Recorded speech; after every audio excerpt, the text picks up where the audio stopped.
Usher, Beyonce, and Mariah Carey actually did private New Year's gigs for $1 million. Did New Year's gigs for Gaddafi's kids. Can you fucking believe that? How much fucking money do you need to make? You know? You're going to take a gig where you're going to go dance like a goddamn fucking clown for a mass murderer's kids? And then you take that fucking blood money and what he's done. Yeah, you couldn't remember that he claimed he was behind the Pan Am bombings that killed fellow Americans? The fuck is wrong with you? The Royals loved the show. Everyone was happy. The people that were doing the festival were thrilled.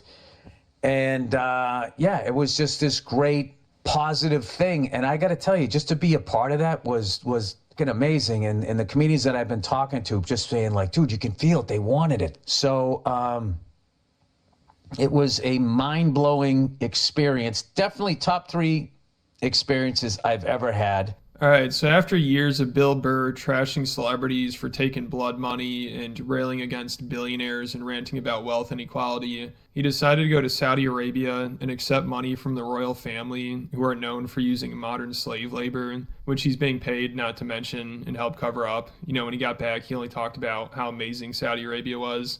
So he went from saying billionaires need to be put down like rabid dogs to taking money from a trillionaire family that's known for human rights violations and modern slavery and will kill citizens that speak out against them. So I don't think it gets more hypocritical than that. It's like it was a big shock for a lot of people to see that Bill Burr was one of the people that got invited and actually accepted, right? Because he's the type of guy to talk all this shit about anything, any kind of sort of cultural thing that is, for the most part, yeah, it's a dicey thing, right? And then this time, I feel like now this is a turn of events, because usually Bill is on the right side of these cultural things, these cultural issues that happen, and now he's part of the problem now. And it's obvious like how hypocritical this whole thing is. It's kind of the thing of what they say is like rules for thee but not for me, right? It's that sort of thing that people talk about, and now Bill, he's a hypocrite for that. But as we know, obviously money talks, and it turns out Bill will drop his morals and destroy his reputation and credibility for $1.5 million,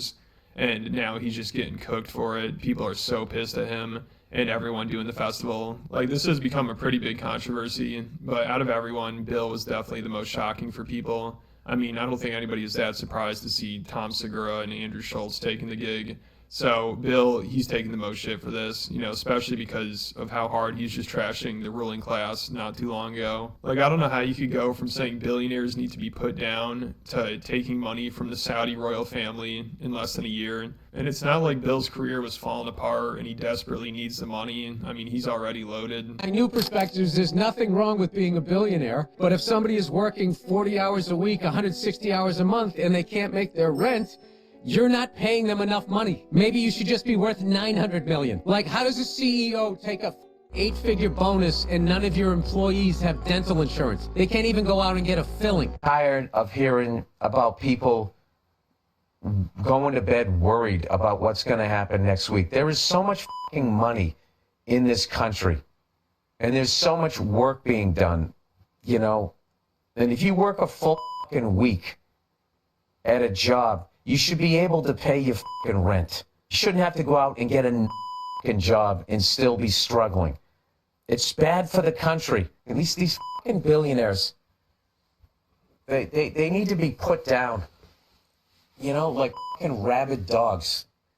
They're like rabid with fucking greed and just going out and just dividing everybody. To put in that perspective, right? Like, yeah, Bill is for sure right about billionaires becoming even more of a billionaire, and like why do you need all that money? Like, you already have all the money that you can have, right? And now it's like, Bill, you are also pretty rich, you know, you're pretty stacked, bro. Did you really need to go out there and make more money for this gig? And you know what it means to have that money? Like, they call it blood money. Like, people are really, really up in arms about this. How are you gonna be able to defend this position after, somebody calls you out on it? Like, are you going to just say, you know what, man, I made a mistake, or whatever it might be? Feeling we probably won't hear him talk like that anymore. And if he does, everyone's just going to clown on him. There's no way people will take him seriously. I mean, he's just shameless. And he must have thought people wouldn't have really paid attention to the festival and it wouldn't have been that big of a deal,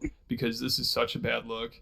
And it was kind of under the radar until a few weeks ago when other comedians started calling him out. And then this clip of Shane Gillis went viral where he was talking about how he's turned down multiple offers. And now this story has gotten a ton of attention and everyone's commenting on it. And people are really disappointed in Bill Burr, especially. Everyone's like, yeah, you should do it. Everyone's doing it. It's like, for Saudis? Yeah. Weren't those the 9/11 guys? So I thought. Aren't they exactly the 9/11 guys? Now, there's a lot of drips, killjoys, and dweebazoids who are saying, they shouldn't do comedy over there because it's whitewashing a regime that just in June killed a journalist and killed Jamal Khashoggi and played a big role in 9/11. Shut up. Name one comedian who hasn't whored themselves out to a dictator. Incredibly lonely you can feel to look around and see people you used to admire and respect cave and show up in Saudi Arabia to take a check and abandon even the most basic principles they always claim to hold. These people have failed to employ the most basic common sense and critical thinking, and others have decided to cynically accept money in exchange for whitewashing and BS. At the same time, these same people claim to be progressive here in the United States. The thing about it is that, like a lot of comedians, not everyone, but there's a lot of outspoken comedians that say like they're trying to take away our free speech, but then all of a sudden you take money from people that don't have that and will tell you what to do and how to talk and what not to talk about. So whichever comedian took this sort of money, you just expose yourself to hypocrisy. Nobody's going to really take you seriously after that. Like this whole turn of events, like you can't say nothing about free speech because you sold out your free speech. I really think that Bill Burr sort of fucked up here, bro. I really think he fucked up. This person said, hey, did you know that Bill Burr is going to the Saudi Arabia Comedy Festival, the Riyadh Comedy Festival? And I said, that can't be true. No, that's not true. Is it? No, that's not true. Come on. Turns out it is, y'all. They've sold their soul. They've sold their ability to talk about shit. You're fucking hypocrites now. And everything you say is to be looked at through the lens of taking millions of dollars from slave owners.